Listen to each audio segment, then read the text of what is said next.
ದ್ವಿತೀಯ P U ಸಿಯ 4ನೆಯ ಒಂದು ಗದ್ಯ ಕನ್ನಡವನ್ನು ಕಟ್ಟುವಂತಹ ಕೆಲಸ. ಈ ಒಂದು ಗದ್ಯ ಭಾಗದ ಅಭ್ಯಾಸ ಭಾಗದಲ್ಲಿ ಬರುವಂತಹ ಎಲ್ಲ ಪ್ರಶ್ನೋತ್ತರಗಳನ್ನು ಮತ್ತು ವ್ಯಾಕರಣಾಂಶಗಳನ್ನು ಇಲ್ಲಿ ನೋಡ್ಬೋದಾಗಿದೆ. ಮೊದಲನೇದಾಗಿ ಸಾಂದರ್ಭಿಕ ವಿವರಣೆಯನ್ನು ಬಯಸುವಂತಹ ವಾಕ್ಯಗಳು. ಮೊದಲನೆಯ ಒಂದು ಪ್ರಶ್ನೆ, ಒಂದು ಅಂಗೈ ಅಗಲ ಬಿಟ್ಟರೆ ಮತ್ತೆಲ್ಲಿಯೂ ನೋಡಲಾರಿರಿ ಅನ್ನುವಂಥದ್ದು. ಈ ಆಯ್ಕೆಯನ್ನು ನೋಡೋದಾದರೆ ಪ್ರಸ್ತುತ ವಾಕ್ಯವನ್ನು ಕನ್ನಡದ ಕಟ್ಟಾಳು ಹಿಂದೆ ತಮ್ಮನ್ನು ಗುರುತಿಸಿಕೊಂಡಂತಹ ಡಾಕ್ಟರ್ ಹಾಮನ ಅವರ ಕನ್ನಡವನ್ನು ಕಟ್ಟುವ ಕೆಲಸ ಅನ್ನುವಂತಹ ಒಂದು ಗದ್ಯ ಭಾಗದಿಂದ ಆರಿಸಿಕೊಳ್ಳಲಾಗಿದೆ.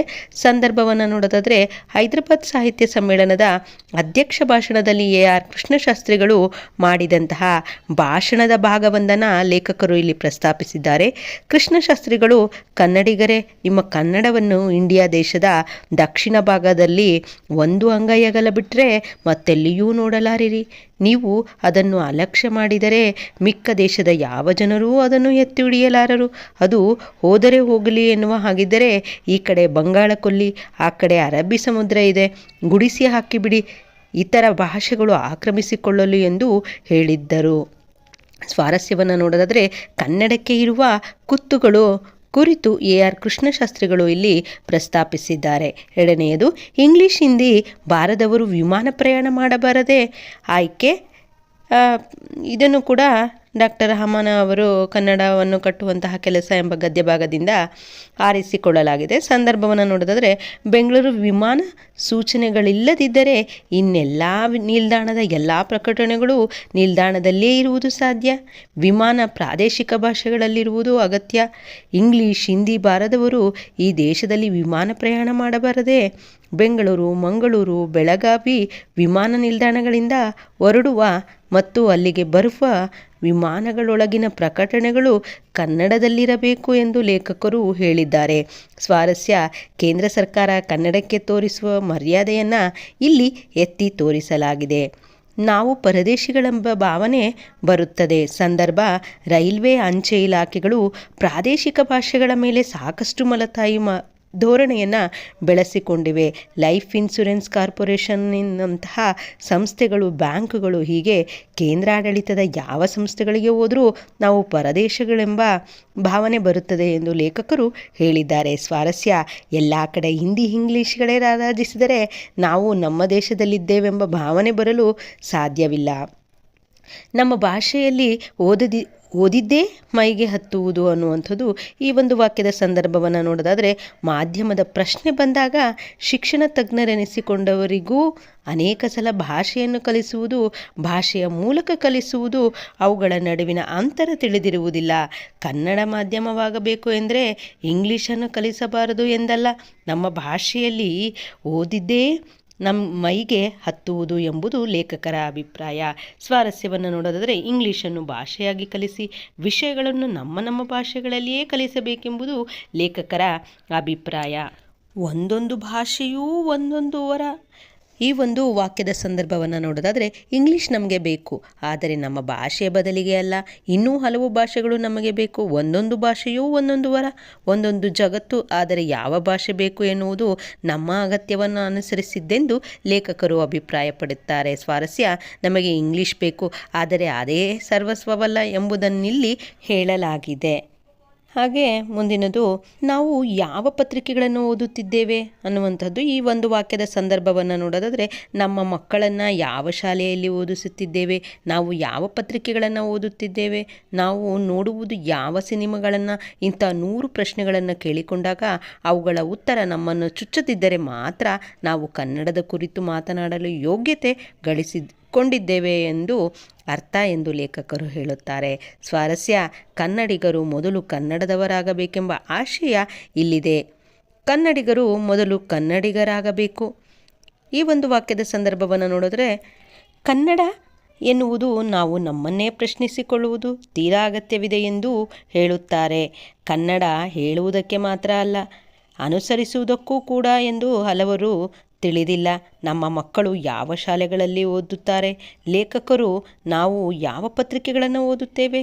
ನಾವು ಯಾವ ಸಿನಿಮಾ ನೋಡುತ್ತೇವೆ? ಎಂಬ ಇತ್ಯಾದಿ ಪ್ರಶ್ನೆಗಳನ್ನು ಕೇಳಿಕೊಂಡಾಗ ನಾವೆಂತಹ ಕನ್ನಡಿಗರೆಂಬುದು ನಮಗೆ ತಿಳಿಯುತ್ತದೆ ಎಂದು ಲೇಖಕರು ಹೇಳಿದ್ದಾರೆ. ಸ್ವಾರಸ್ಯ, ಪ್ರತಿಯೊಬ್ಬ ಕನ್ನಡಿಗನೂ ಪ್ರತಿಯೊಂದು ಅಂಗುಲದಲ್ಲಿಯೂ ಕನ್ನಡಿಗನಾಗಬೇಕೆಂಬ ಆಶಯ ಇಲ್ಲಿ ವ್ಯಕ್ತವಾಗಿದೆ.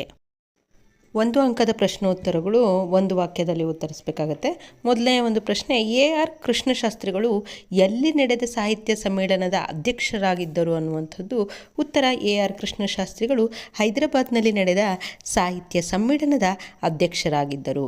ನಮ್ಮ ದೇಶದಲ್ಲಿ ಕಿಲವಾಗಿ ಹೋದ ಧರ್ಮ ಯಾವುದು ಅನ್ನುವಂಥದ್ದು. ಕಿಲ ಅಂದರೆ ನಾಶವಾಗಿರುವಂಥದ್ದು ಅಂತ ಅರ್ಥ. ನಮ್ಮ ದೇಶದಲ್ಲಿ ಕಿಲವಾಗಿ ಹೋದಂತಹ ಧರ್ಮ ಬೌದ್ಧ ಧರ್ಮ. ಪ್ರಾಂತೀಯ ಭಾಷೆಗಳ ಸ್ಥಾನವನ್ನು ಆಕ್ರಮಿಸುತ್ತಿರುವಂತಹ ಭಾಷೆಗಳು ಯಾವುವು ಅನ್ನುವಂಥದ್ದು.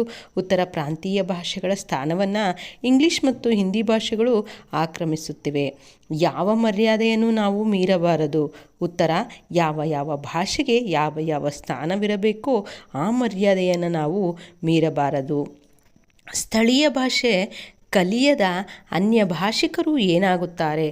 ಉತ್ತರ, ಸ್ಥಳೀಯ ಭಾಷೆ ಕಲಿಯದ ಅನ್ಯ ಭಾಷಿಕರು ದ್ವೀಪಜೀವಿಗಳಾಗಿ ಉಳಿಯುತ್ತಾರೆ. ಯಾವುದು ನಮ್ಮ ಮೈಗೆ ಹತ್ತುವುದು? ಉತ್ತರ, ನಮ್ಮ ಭಾಷೆಯಲ್ಲಿ ಓದಿದ್ದೇ ನಮ್ಮ ಮೈಗೆ ಹತ್ತುವುದು. ಕನ್ನಡದ ಮೂಲಕ ಕಲಿತು ಶ್ರೇಷ್ಠ ವಿಜ್ಞಾನಿಯಾದವರು ಯಾರು? ಉತ್ತರ, ಕನ್ನಡದ ಮೂಲಕ ಕಲಿತು ಶ್ರೇಷ್ಠ ವಿಜ್ಞಾನಿಯಾದಂತಹವರು ಡಾಕ್ಟರ್ CNR ರಾವ್ ಅವರು. ತಮ್ಮ ರಾಜ್ಯದಲ್ಲಿ ತಾವೇ ತಬ್ಬಲಿಗಳಾಗುತ್ತಿರುವವರು ಯಾರು? ಉತ್ತರ, ನಮ್ಮ ರಾಜ್ಯದಲ್ಲಿ ತಾವೇ ತಬ್ಬಲಿಗಳಾಗುತ್ತಿರುವಂತಹವರು ಕನ್ನಡಿಗರು. ಬದುಕು ಯಾವುದನ್ನು ಬಿಟ್ಟು ಇರುವುದಿಲ್ಲ? ಉತ್ತರ, ಭಾಷೆಯನ್ನು ಬಿಟ್ಟು ಬದುಕು ಇರುವುದಿಲ್ಲ. ಹಾಗೆ ಕನ್ನಡದ ಸಮಸ್ಯೆಗಳಿಗೆ ಪರಿಹಾರ ದೊರಕಿಸಲು ನಾವು ಏನು ಮಾಡಬೇಕು? ಉತ್ತರ, ಕನ್ನಡ ಸಮಸ್ಯೆಗಳಿಗೆ ಪರಿಹಾರ ದೊರಕಿಸಲು ಕನ್ನಡಿಗನು ಪ್ರತಿಯೊಂದು ಅಂಗಲಲ್ಲೂ ಕನ್ನಡಿಗನಾಗಬೇಕು. ಭಾಷೆ ಯಾವುದಕ್ಕಿಂತ ದೊಡ್ಡದು? ಭಾಷೆ ಬದುಕಿಗಿಂತ ದೊಡ್ಡದು.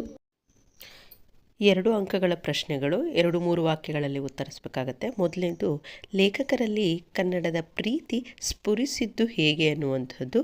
ಲೇಖಕರಲ್ಲಿ ಕನ್ನಡದ ಪ್ರೀತಿ ಸ್ಫುರಿಸಿದ್ದು ಮಾಸ್ತಿ, ಕುವೆಂಪು, ತೀನಂಶ್ರೀ ಪದ್ಯಗಳನ್ನು ಪಠ್ಯಪುಸ್ತಕಗಳನ್ನು ಓದಿದಾಗ BM ಶ್ರೀ, ಆಲೂರು, ಮೂದವೀಡರ ಮಾತುಗಳಿಂದ, ಕೃಷ್ಣಶಾಸ್ತ್ರಿ, ಆನಕ್ರು ಅವರ ವಿಚಾರಗಳಿಂದ ಲೇಖಕರಲ್ಲಿ ಕನ್ನಡದ ಪ್ರೀತಿ ಸ್ಫುರಿಸಿದ್ದು.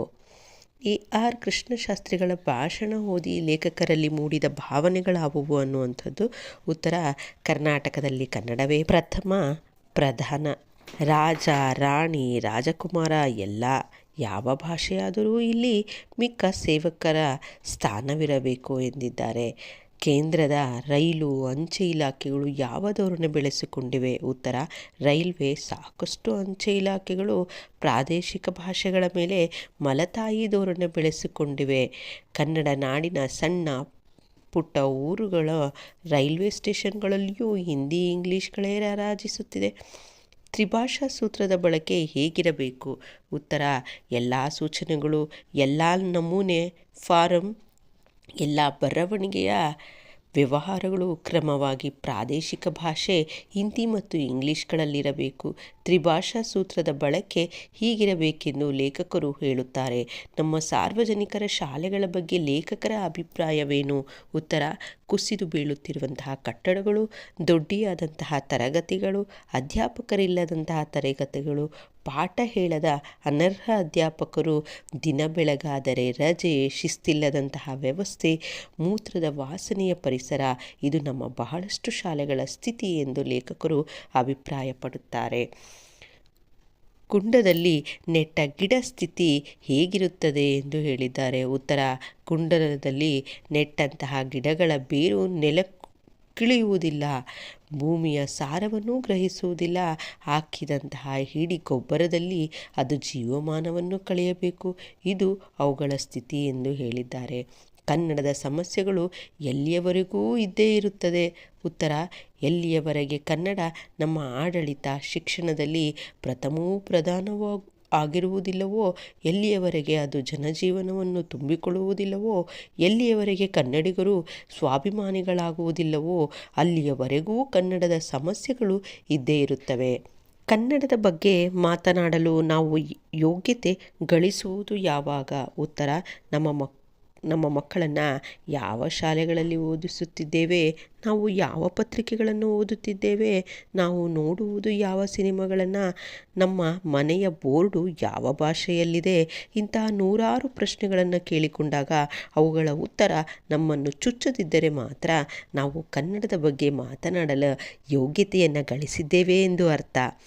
ಮುಂದಿನದು 4 ಅಂಕಗಳ ಪ್ರಶ್ನೆಗಳು 5-6 ವಾಕ್ಯಗಳಲ್ಲಿ ಉತ್ತರಿಸಬೇಕಾಗತ್ತೆ. ಮೊದಲನೆಯ ಒಂದು ಪ್ರಶ್ನೆ: ಕೇಂದ್ರ ಸರ್ಕಾರದ ಕಚೇರಿಗಳಲ್ಲಿ ಕನ್ನಡತನವಿಲ್ಲದಿರುವ ಬಗ್ಗೆ ಹಾಮಾನ ಹೇಗೆ ಟೀಕಿಸಿದ್ದಾರೆ? ಉತ್ತರ: ಹಿಂದಿಯೇತರ ರಾಜ್ಯದಲ್ಲಿರುವಂತಹ ಕೇಂದ್ರದ ಆಡಳಿತ ಸಂಸ್ಥೆಗಳು, ಉದ್ಯಮಗಳು, ಕಚೇರಿಗಳು ಆಯಾ ಪ್ರಾದೇಶಿಕ ಭಾಷೆಗಳನ್ನು ಉಳಿಸದಿರುವುದರಿಂದ ತಮ್ಮಷ್ಟಕ್ಕೆ ದ್ವೀಪಗಳಾಗಿ ನಿಂತಿವೆ.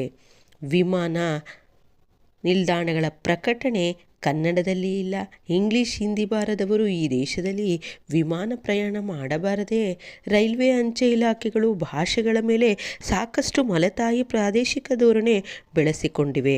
ಕನ್ನಡ ನಾಡಿನ ಸಣ್ಣ ಊರುಗಳಲ್ಲಿರುವಂತಹ ರೈಲ್ವೆ ಸ್ಟೇಷನ್ಗಳಲ್ಲಿಯೂ ಹಿಂದಿ, ಇಂಗ್ಲಿಷ್ಗಳೇ ರಾರಾಜಿಸಿದರೆ ನಾವು ನಮ್ಮ ದೇಶದಲ್ಲಿದ್ದೇವೆಂಬ ಭಾವನೆ ಯಾರಲ್ಲಾದರೂ ಬರುವುದು ಸಾಧ್ಯವೇ? ಕೇಂದ್ರಾಡಳಿತದ ಯಾವ ಸಂಸ್ಥೆಗಳಿಗೆ ಹೋದರೂ ನಾವು ಪರದೇಶಿಗಳೆಂಬ ಭಾವನೆ ಬರುತ್ತದೆ.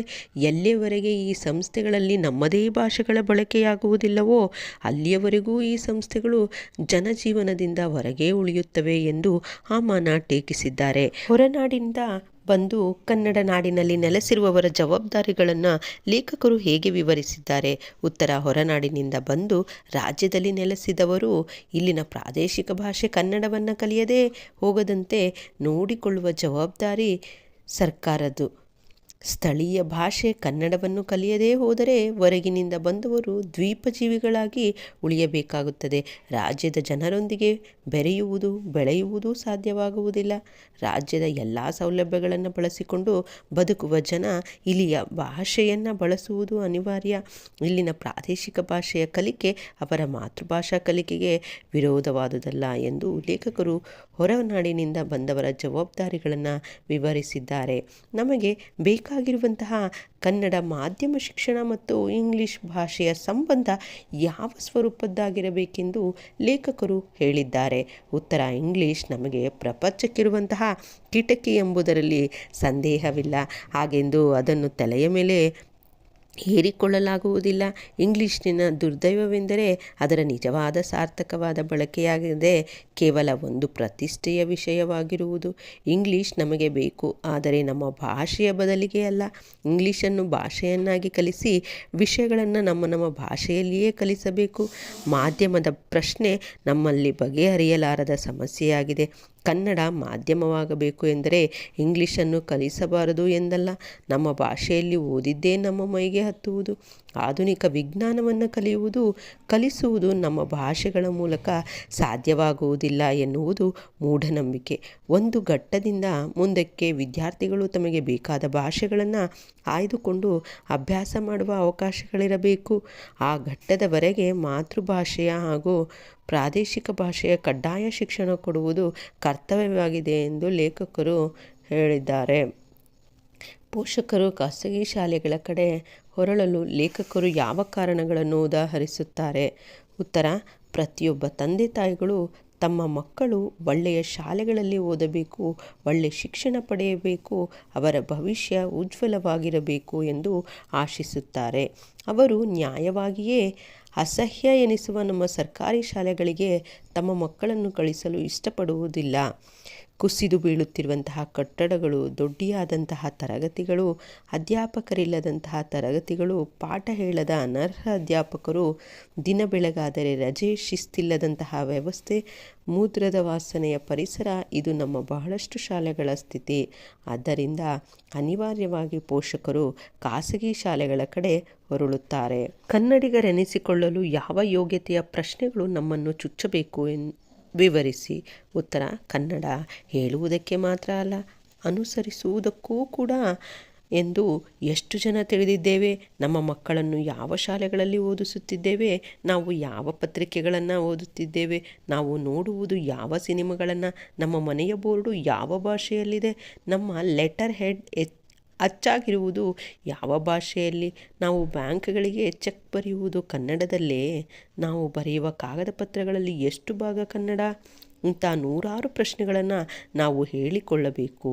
ಕನ್ನಡಿಗರೆನಿಸಿಕೊಳ್ಳಲು ಈ ಯೋಗ್ಯತೆಯ ಪ್ರಶ್ನೆಗಳು ನಮ್ಮನ್ನು ಚುಚ್ಚಬೇಕು. ಭಾಷಾಭ್ಯಾಸ ಸಮಾನಾರ್ಥಕ ಪದಗಳನ್ನು ಬರೆಯಿರಿ ಅಂತ ಇದೆ. ಸಮುದ್ರ, ಕಡಲು, ಸಾಗರ. ಹಾಗೆ ಕರ್ತವ್ಯ ಅಂದರೆ ಮಾಡಲೇಬೇಕಾದಂತಹ ಕೆಲಸ. ಸ್ಮರಿಸು ಅಂದರೆ ಮಿಂಚು, ಹೊಳೆ, ಮನಸ್ಸಿಗೆ ತಟ್ಟನೆ ಹೊಳೆ ಅನ್ನುವಂಥದ್ದು. ಹಾಗೆ ಉದ್ಭವಿಸು. ಭೂಮಿ ಅಂದರೆ ನೆಲ, ಇಳೆ, ಧರೆ, ಧರಿತ್ರಿ, ಪೃಥ್ವಿ, ಅವನಿ, ಹೀಗೆ ಹಲವಾರು ಸಮಾನಾರ್ಥಕ ಪದಗಳನ್ನು ಒಳಗೊಂಡಿದೆ. ತಾಳ್ಮೆ ಅಂದರೆ ಸಹನೆ. ಸೈರಿಣೆ ಅಂದರೆ ಸಹಿಸಿಕೊಳ್ಳುವಂಥದ್ದು. ಸಮಾಧಾನ ಮನೋಭಾವ ಅಂತ ಹೇಳಿದರೂ ಕೂಡ ಹೇಳಬಹುದು. ನಾನಾರ್ಥಗಳನ್ನು ಬರೆಯಿರಿ ಅಂತ ಇದೆ. ಎಡೆ ಅಂದರೆ ನೈವೇದ್ಯ, ನಡುವೆ, ಜಾಗ, ಸ್ಥಳ. ಹಾಗೆ ಗುಡಿ ಅಂದರೆ ಮನೆ, ಕುಟೀರ, ದೇವಾಲಯ, ತುದಿ, ಶೃಂಗ. ಗುಡಿ ಅಂದರೆ ಬಾವುಟ ಕೂಡ ಅಂತಲೂ ಕರೀತಾರೆ. ಹಾಗೆ ಮರ್ಯಾದೆ, ಮೇರೆ ಅಥವಾ ಎಲ್ಲೆ, ಗಡಿ, ಗೌರವ, ಪದ್ಧತಿ, ಕ್ರಮ. ಕೊನೆ, ಗೊನೆ, ತುದಿ, ಅಗ್ರಭಾಗ, ಅಂತ್ಯ. ಹಾಗೆ ನುಡಿಗಟ್ಟುಗಳ ಅರ್ಥ ಬರೆದು ಸ್ವಂತ ವಾಕ್ಯದಲ್ಲಿ ಬರೆಯಿರಿ ಅಂತ ಇದೆ. ಉತ್ತರ ಪರದೇಶ, ಪರಕೀಯ, ಅನಾಥ. ನಾವು ಬೇರೆ ದೇಶಗಳಿಗೆ ಹೋದಾಗ ಪರದೇಶಿಗಳೆಂಬ ಪ್ರಜ್ಞೆ ಕಾಡುತ್ತದೆ.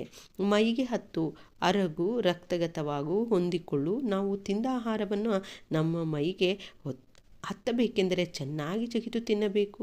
ತಲೆ ಮೇಲೆ ಮೆರೆಸು, ಹೆಚ್ಚಿನ ಪ್ರಾಶಸ್ತ್ಯ ಕೊಡು ಅಥವಾ ವಿಶೇಷ ಮರ್ಯಾದೆ ನೀಡು. ಅಧ್ಯಾಪಕರ ಕೆಲ ವಿದ್ಯಾರ್ಥಿಗಳನ್ನು ಮಾತ್ರ ತಲೆ ಮೇಲೆ ಮೆರೆಸುವಂತಹ ಪ್ರವೃತ್ತಿಯನ್ನು ಹೊಂದಿರಬಾರದು.